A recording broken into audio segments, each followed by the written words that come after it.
आजादी के बाद भारत के राजनीतिक इतिहास में कांसीराम एक ऐसा नाम है जिन्होंने अपनी पूरी जिंदगी को बहुजन समाज के सामाजिक, राजनीतिक और आर्थिक उत्थान के लिए होम कर दिया। बाबा साहेब भीमराव अंबेडकर के महापरिनिर्वाण के बाद लंबे समय तक दलितों, आदिवासियों और पिछड़ों की लड़ाई लड़ने वाले नेताओं का अकाल पड़ गया था। ये 60 और 70 के दशक का वो दौर था जब अंबेडकर के आंदोलन को दफन करने की साजिश रची जा रही थी। बहुजन समाज हाशिए पर था।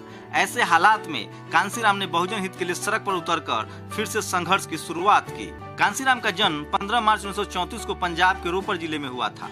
कांसीराम के पिता का नाम एस हरि सिंह और मां का नाम बिशन कौर था। कांसीराम साइंस ग्रेजुएट थे और defence research and development organisation यानी DRDO में नौकरी करते थे। नौकरी के दौरान ही अंबेडकर जयंती मनाने को लेकर उनका विवाद हुआ और उन्होंने साल 1971 में आराम की जिंदगी छोड़कर सड़क पर संघर्ष के लिए नौकरी छोड़ दी। अब कांसीराम जी के पास पूरा आसमान था, लेकिन चुनौती भी उतनी ही बड़ी थी क्योंकि उन्हें पूरा देश नापना था, शोषित लोगों को जगाना था। कांसीराम साइकिल से पूरा देश नाप रहे थे। कांशीराम जी है साथ साथ, सारे मिलके चलो रे, सारे मिलके चलो, सारे मिलके चलो रे, सारे मिलके चलो। वो बहुजन समाज के अंदर राजनीतिक जागरूकता के लिए रोज कई सभाएं करते, लोगों को उनके अधिकार के बारे में बताते। लेकिन ये सफर आसान नहीं था। राजनीतिक सफर की शुरुआत में उन्हें तकलीफों के समंदर से गुजरना पड़ा। कई मील उन्हें पैदल चलना पड़ता। साइकिल चलाते चलाते वो बेतहाशा थक जाते। कई बार तो ऐसा होता था कि भूखे पेट ही सो जाना पड़ता था। लेकिन ये वो तकलीफें थी जो दिखाई पड़ती थी। कांसीराम इन तकलीफों के साथ साथ मानसिक तौर पर भी बड़ी लड़ाई लड़ रहे थे। उन्होंने परिवार को त्यागने का संकल्प ले लिया था। समाज को अपना जीवन देने के लिए घर परिवार से नाता तोड़ लिया था। वो अपनी एक बहन की मौत और दूसरी बहन की शादी पर भी घर नहीं गए।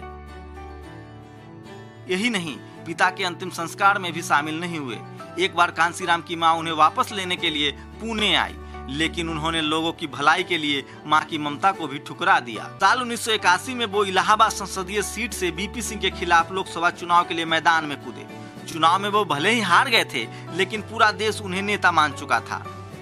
1991 में वो यूपी के इटावा से लोकसभा का चुनाव जीतकर पहली बार संसद पहुंचे। यही वो समय था जब बीएसपी और मुलायम सिंह की पार्टी एसपी के बीच गठबंधन हुआ और यूपी में सरकार बनी। लेकिन सबसे बड़ा उलटफेर होना बाकी था। 1995 में बीएसपी ने मुलायम सिंह की सरकार से समर्थन वापस ले लिया और बीजेपी के सहयोग से बीएसपी की सरकार बनी और मायावती मुख्यमंत्री बनी। कांसीराम दूसरी बार 1996 में पंजाब के होशियारपुर से लोकसभा चुनाव जीतकर संसद पहुंचे। कांसीराम ने राजनीति को नया रूप दिया। राजनीति में कई तरह के प्रयोग उन्होंने किए। कांसीराम जानते थे कि वो आर्थिक रूप से मजबूत सवर्ण समाज से राजनीतिक सत्ता में भागीदारी मांग रहे हैं, जो आसान नहीं है। इसके लिए उन्होंने बीपी सिंह के खिलाफ चुनाव लड़ने के दौरान वोट के साथ नोट का नारा दिया। लोगों से अपील करते हुए कहा कि आप वोट तो बाद में दीजिएगा, पहले नोट दीजिए। चुनाव प्रचार के लिए भी उन्होंने नायाब तरीका निकाला और दीवारों पर चुनाव चिन्ह की बड़ी तस्वीरें बनवाई। ये पहला मौका था जब पोस्टर बैनर की जगह दीवारों पर चुनाव चिन्ह बनाए गए थे और नारों से दीवारें रंगीन हुई थी। कांसीराम सिर्फ दलितों के नेता नहीं थे। ओबीसी आरक्षण लागू करने के लिए सबसे ज्यादा दबाव उन्होंने बीपी सिंह पर डाला था। कांसीराम ने सार्वजनिक तौर पर घोषणा कर कुमारी मायावती को अपना उत्तराधिकारी घोषित कर दिया। सेहत की वजह से कुछ कमजोर पड़ने लगे थे। उनकी तबीयत खराब रहने लगी थी। 2003 में लकवाग्रस्त होने के बाद वो सक्रिय राजनीति से दूर चले गए और फिर 9 अक्टूबर 2006 को दिल्ली में उनका निधन हो गया।